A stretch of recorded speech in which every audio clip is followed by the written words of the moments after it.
Groeten aan jullie vandaag. We zullen heel wat anders doen vandaag. We zullen in Hollands het woord van God studeren met Bijbelstudie. En we zullen kijken naar 2 Korintiërs 8, vers 9, waar wij lezen: U hebt toch de genade van onze Heer Jezus Christus leren kennen. Hoewel hij heel rijk was, werd hij arm terwille van u, opdat hij door arm te zijn u rijk zou maken. Een vers uit 2 Korintiërs 8 en vers 9.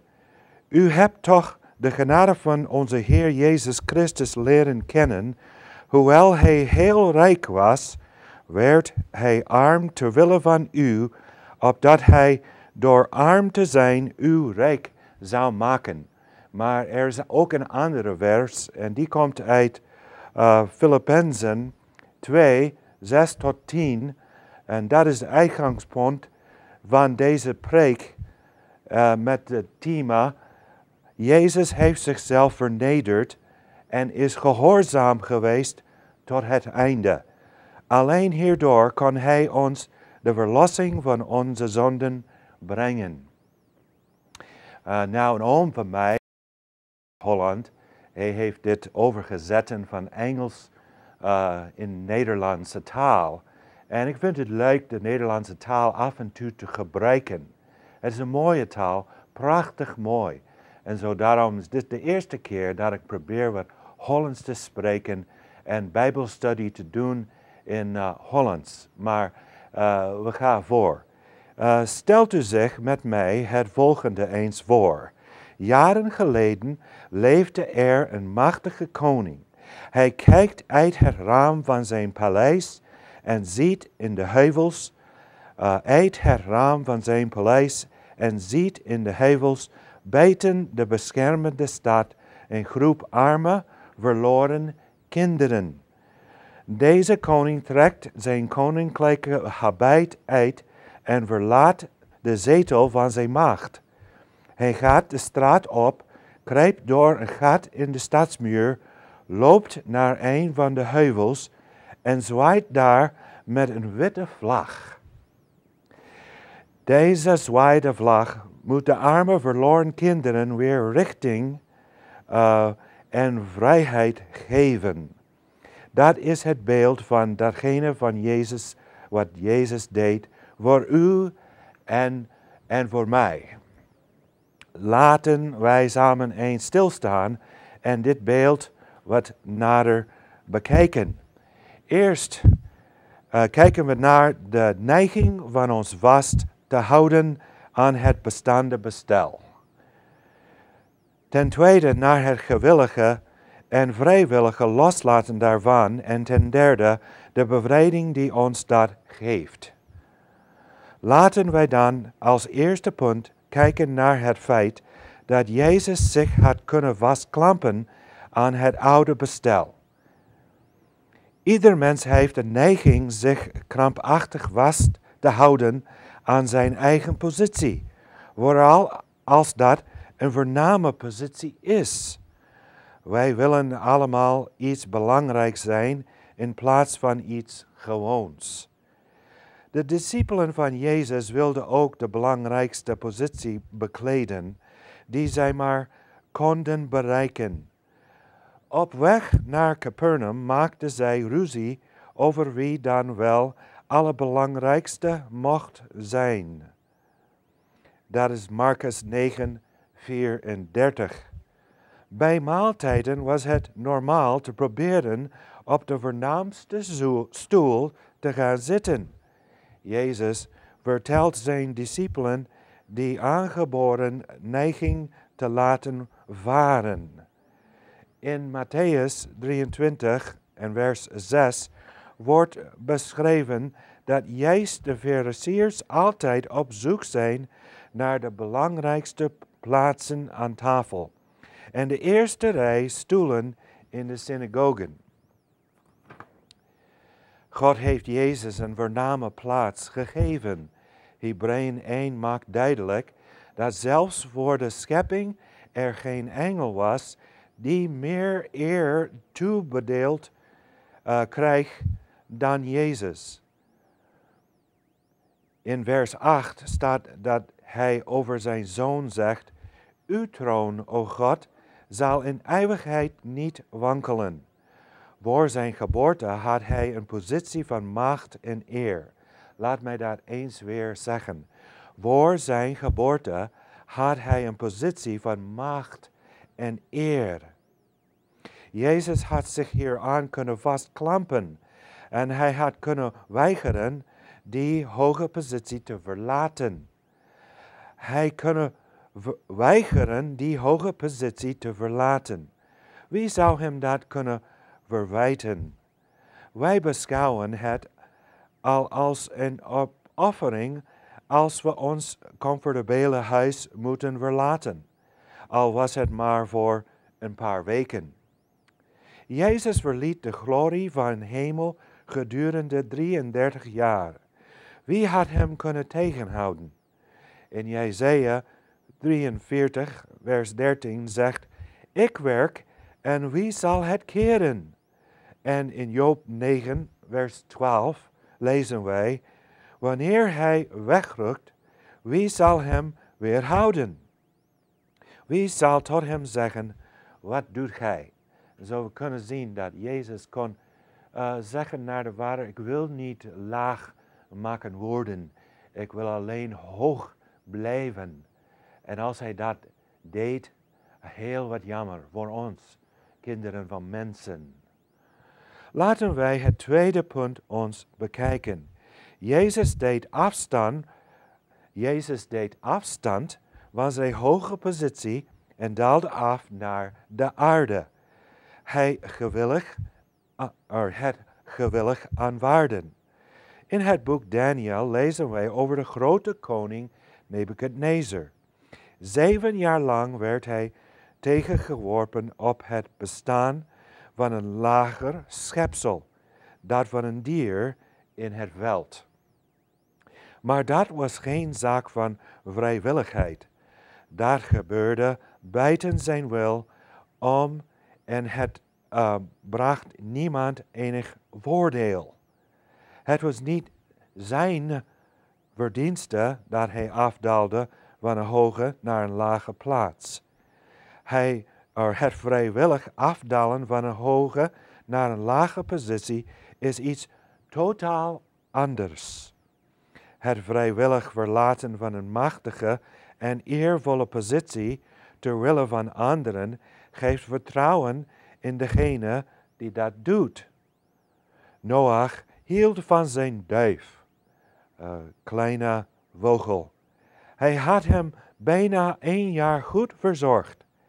Hij waardeerde die duif, maar toch, tegen het einde van zijn verblijf in de ark opende hij het venster, opende ook zijn handen en liet de kostbare duif wegvliegen. Jezus Christus opende zijn handen en liet zijn kostbare positie van eer en macht wegvliegen. Laat ik dat eens weer zeggen. Jezus Christus opende zijn handen en liet zijn kostbare positie van eer en macht wegvliegen. Dat is heel wat te doen. Hij liet zich zijn kostbare positie afnemen, hoewel er geen enkele zekerheid was dat hij die ooit weer terug zou krijgen. Hij liet zich zijn kostbare positie afnemen, hoewel er geen enkele zekerheid was dat hij die ooit weer terug zou krijgen. Hier volgde Jezus de weg die hij ons aanwijst in Lucas 9, 23 en 24. Daarna zei hij tegen allen die bij hem waren, wie bij mij wil horen, moet zichzelf volledig onbelangrijk vinden. Hij moet iedere dag zijn kruis dragen en dicht bij mij blijven. Want wie zijn leven opgeeft voor mij, zal het redden. Maar wie zijn leven wil vasthouden, zal het verliezen. Lucas 9, 23 en 24. Het afdalen van Christus naar de aarde was geen gemakkelijke zaak. De gehoorzaamheid van Christus is gehoorzaamheid tot het einde. Hij vernederde zichzelf en gehoorzaamde tot hoever? Tot de dood. Jezus was altijd indachtig aan de noodzaak van zijn gehoorzaamheid, om voor ons de rechtvaardigheid te verdienen. En dat is belangrijk te verstaan. Jezus was altijd indachtig aan de noodzaak van zijn gehoorzaamheid. Waarom? Om voor ons de rechtvaardigheid te verdienen. In 1 Petrus 2 vers 23 lezen wij: als hij beledigd werd, zei hij niets lelijks terug. Als de mensen hem pijn deden, dreigde hij niet het hun betaald te zetten. Hij liet het allemaal over aan God, die rechtvaardig oordeelt. Belangrijke vers. Als derde punt, de gevolgen van zijn keuze. Jezus vernederde zichzelf en was gehoorzaam. Alleen hierdoor kon hij ons bevrijden van de zonde. Later gaf God hem de hoogste eer. Laat mij dat eens meer zeggen. Jezus vernederde zichzelf en was gehoorzaam. Alleen hierdoor kon hij ons bevrijden van de zonde en alles dat gaat met de zonde. Later gaf God hem de hoogste eer, omdat hij gehoorzaam en geduldig was en bereid tot lijden. Daarom gaf God hem de hoogste plaats en een hoge naam, ontvangen van de Allerhoogste God. Welke plaats gaf God hem en wat deed Jezus om die te verdienen? In Hebreeën 12, vers 2 lezen wij: hij kon zich aan het kruis laten slaan en de schande negeren, omdat hij wist welke blijdschap hem te verwachten stond. En nu zit hij op de ereplaats naast de troon van God.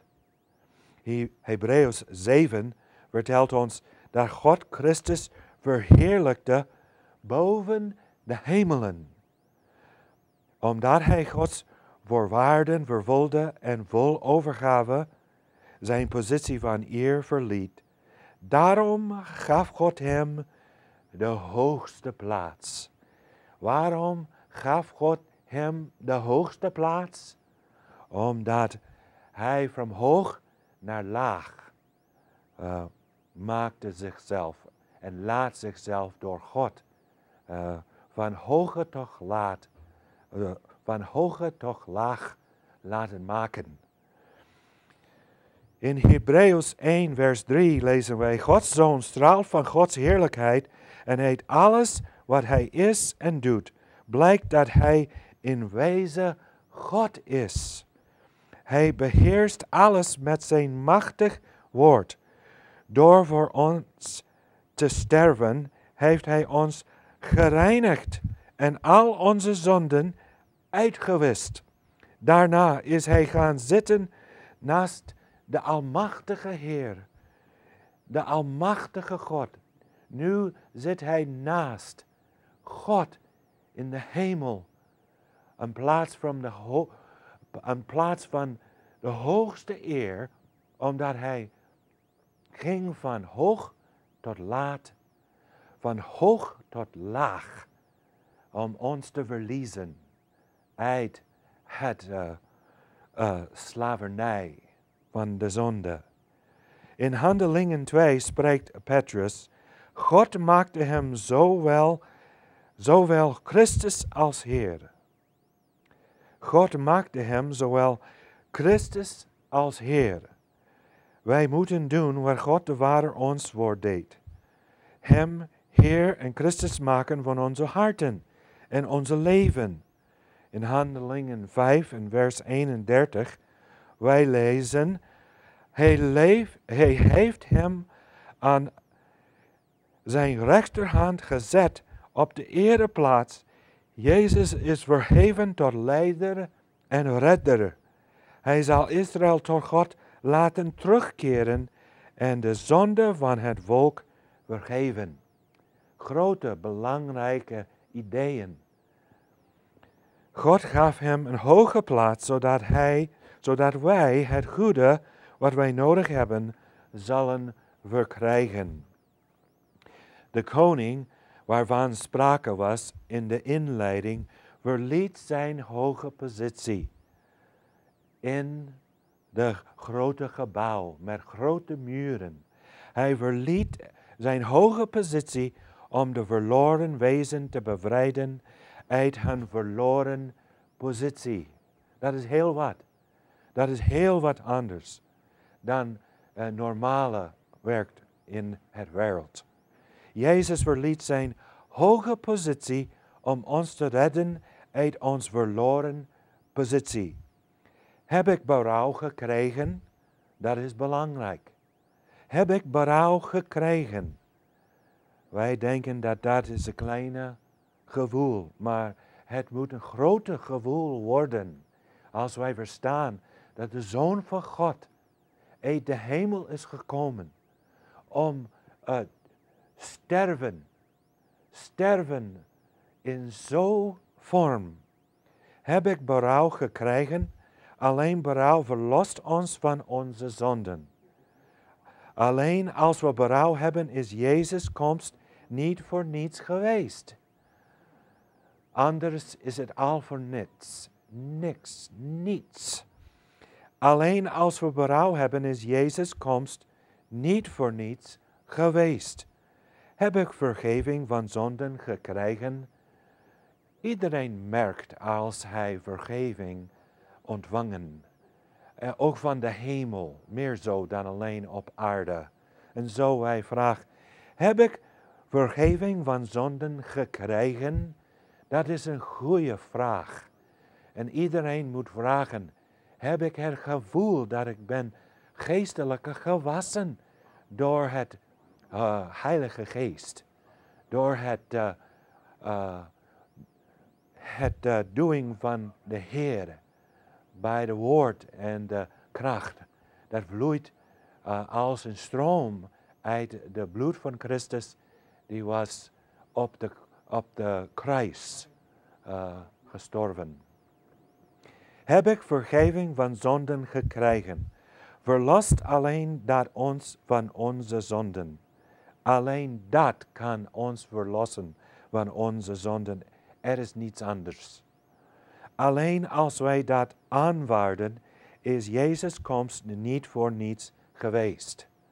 In Handelingen 2:33 lezen wij, hij heeft hem toen de ereplaats aan zijn rechterhand gegeven, zoals beloofd gaf God hem ook de Heilige Geest. En Jezus heeft de Heilige Geest uitgestort. Alleen kan hij dat doen. Hebt u gevraagd voor dat? Dat zal zo goed zijn. Hij heeft hem, dit is op Pinksterdag, maar Pinksterdag kan ook vandaag gebeuren in ons leven. Het is niet helemaal gisteren, het is vandaag ook. Hij heeft hem toen de ereplaats aan zijn rechterhand gegeven, zoals beloofd gaf God hem ook de Heilige Geest. En Jezus heeft de Heilige Geest uitgestort. En dat ziet en hoort u nu. Petrus gaf de uitlegging van de gebeurtenissen van die dag in die woorden. Is de Heilige Geest over ons uitgestort? Als het heeft niet gebeurd, waarom niet? Het kan wel gebeuren vandaag. Zijn we bang voor de Geest van God, die de Zoon heeft zo gegeven en zo van hoge tot laagte maakte voor ons redding? Is de Heilige Geest over ons uitgestort? Alleen dat maakt ons vrij van zonden. En alleen dat maakt ons vrolijk in de geest van vergeving. Alleen als wij dat aanvaarden, is Jezus' komst niet voor niet geweest. Onze tekst vertelt ons dat iedere knie zich voor hem zal buigen. Die, hoewel hij God was, zich niet heeft vastgeklampt aan zijn goddelijke rechten.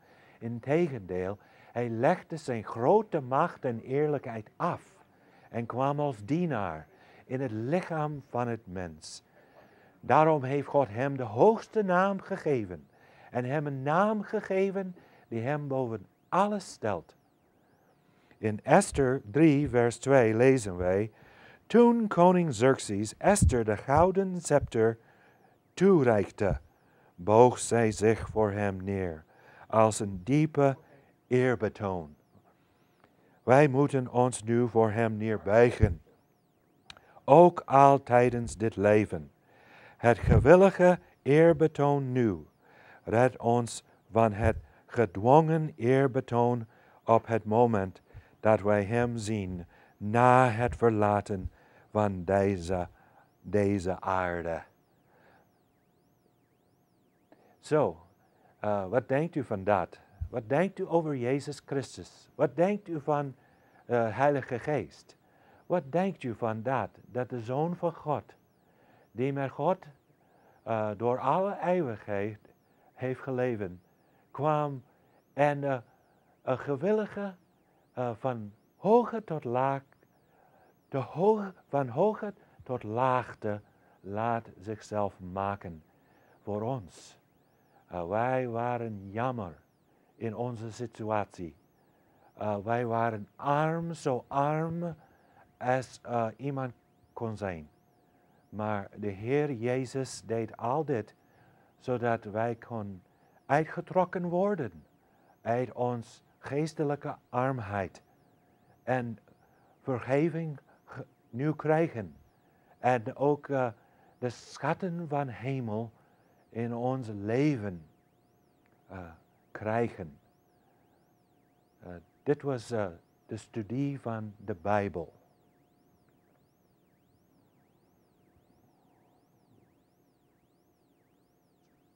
And rediscover life-changing truths by unlocking Galatians again. Unlocking Galatians again is a verse-by-verse journey through the New Testament's book of Galatians. Discover what it means to walk by faith and in the power of God's Spirit. Caution, this book can cause a burst of renewal and change the way we preach and care for the spiritual needs of others. To find this book, go to zulonpress.com or call 1-866-909-2665.